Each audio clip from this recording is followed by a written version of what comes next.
opinion-based, but, some things, I don't want to embarrass this young lady, but she has more Grammys than everyone and never won Album of the Year.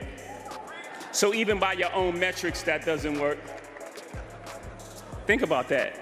The most Grammys, never won Album of the Year. Beyonce has finally won Album of the Year at the Grammys, achieving a lifelong dream, but the internet is losing it. A lot of people are convinced JayZ bought her the award, claiming she didn't earn it fairly, and honestly, it's a whole mess. Let's not forget.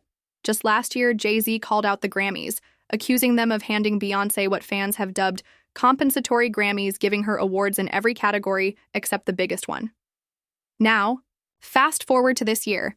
Not only did Queen Bey take home Album of the Year, but the rumor mill is running wild. The big question is, who exactly did JayZ allegedly pay off? And is this win part of a bigger PR plan ahead of JayZ's upcoming essay trial? Beyonce's reign as the Queen of the Grammys has never been in question, with a record 99 nominations and 35 wins. Her dominance has been undeniable, but now even her biggest fans are wondering, was this win truly deserved, or was it all part of a bigger plan? Everyone could see it. Despite all the trophies Beyonce had racked up over the years, one major award had consistently eluded her: Album of the Year.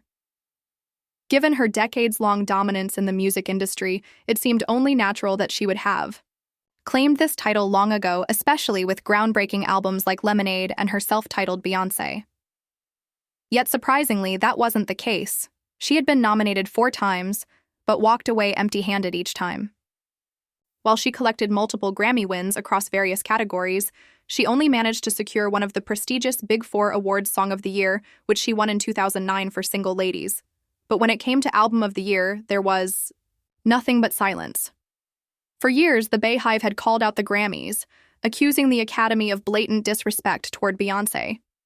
Some fans even believed the Academy was intentionally holding her back, refusing to award her the top honor as a way to keep her in her place. Beyonce was no stranger to Grammy attention. Albums like I Am, Sasha, Fierce, Beyonce, Lemonade, and Renaissance all earned nominations for Album of the Year. Yet despite overwhelming love from both fans and critics, she never clinched the prize. The snubs were painful, but none stung more than those for Lemonade and Renaissance, both albums that were cultural game changers, redefining music, visuals, and storytelling. But still, they fell short. By the time the 2023 Grammys rolled around, hope was once again high with Renaissance in the running. Beyonce was passed over once again, and the Beyhive went into full meltdown mode. Chaos took over social media as fans slammed the Academy for what they saw as blatant disrespect, and honestly, they had a valid argument. Renaissance wasn't just a hit. It was a cultural phenomenon. The album sold 332,000 copies in its first week, and critics couldn't stop praising it.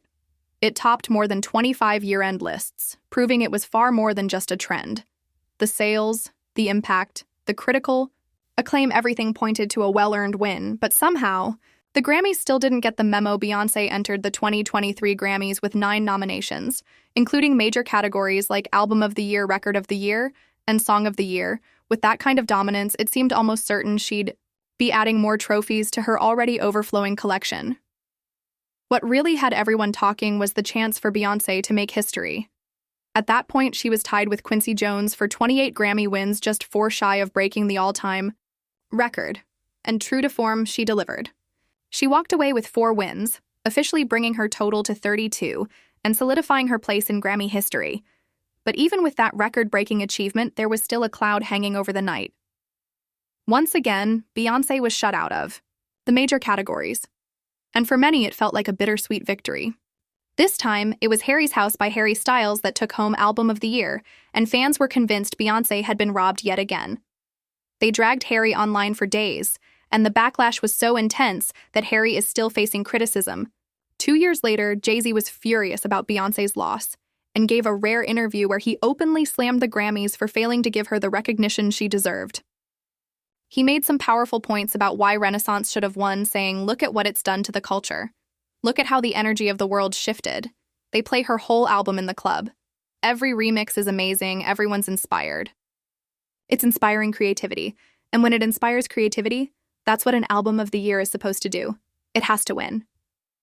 JayZ didn't stop there. He called out the Grammys for their ongoing bias against Beyonce, explaining the truth is We grew up wanting to be on the Grammys. That was our goal. We just want them to get it right, that's all we want. Obviously, music is subjective, but you have to at least be in the ballpark. We love it so much. We grew up watching Michael Jackson and Stevie Wonder. Stevie won Album of the Year 3 out of 4 years in a row. And honestly, it's tough to argue with him. The evidence of bias is hard to ignore, especially since several Grammy voters have openly admitted to deliberately not voting for Beyoncé, not because her music wasn't deserving, but simply because she's Beyoncé. According to an article in Variety, some voters confessed they didn't vote for her on purpose, even though they knew she deserved it. It's giving pure hater energy, and fans are definitely not letting it slide. Some Grammy voters even openly admitted they didn't vote for Beyoncé even though they knew she deserved it. One voter, a Grammy-winning producer and engineer who's been a member for nearly 20 years, explained, "I felt very strongly that Lizzo has changed the culture a lot. About Damn Time was a great track that everyone responded to. I also look at who's been there and think, okay, Adele, Beyoncé, they always win. It's the same people over and over again. So I went for Lizzo." Basically, he didn't vote for Beyoncé simply because she's already been so successful. This raises some serious questions about how objective the Grammys really are. And spoiler, they're not as objective as they claim to be. And it didn't stop there. Another voter admitted with Beyoncé, the fact that every time she does something new, it's a big event and everyone's supposed to quake in their shoes, it's a little too pretentious. Translation. They didn't vote based on the music, but simply because they didn't like the massive hype that Beyoncé naturally generates. Once again, nothing to do with the quality of her work. It's giving pure hater energy. And still, there's more. Another voter even threw shade at Beyoncé's music, saying Brandy's album is maybe the only one that has real musicians. The credit list on the album isn't 8,000 people. 3 people made that record plus the band, and that's it. So yeah, JayZ had every right to call out the Grammys. The bias against Beyoncé wasn't just real, it was loud and clear. And clearly, it paid off because Beyoncé finally won Album of the Year. You could see the pure joy on her face in that moment. It was a victory that truly meant everything to her.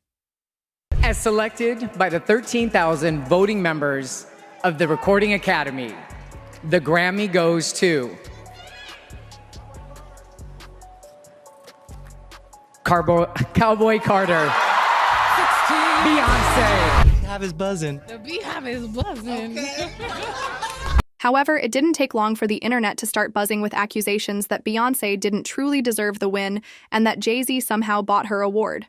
She was up against heavy hitters like Billie Eilish, Sabrina Carpenter, and Taylor Swift, all of whom released massive albums. Honestly, it could have gone either way. But despite that, some people still felt Beyoncé's win was just a shut-up award, a way for the Academy to save face after all the criticism they received. Fans quickly flooded the comments with things like, so JayZ goes on stage to rant about her not winning last year, and now she magically wins? Yeah, Rock Nation, you will pay for your frauds, WTF, is that? How much did JayZ pay for that Grammy? It's literally her worst album and the worst one in that category. What even is this? Rigged, it's giving JayZ paid for that album of the year. The album sucks, and we all know it. Phew, the hate was strong on this one. But I want to hear from you. What do you think about these allegations? Sound off in the comments below, and don't forget to check out the next video.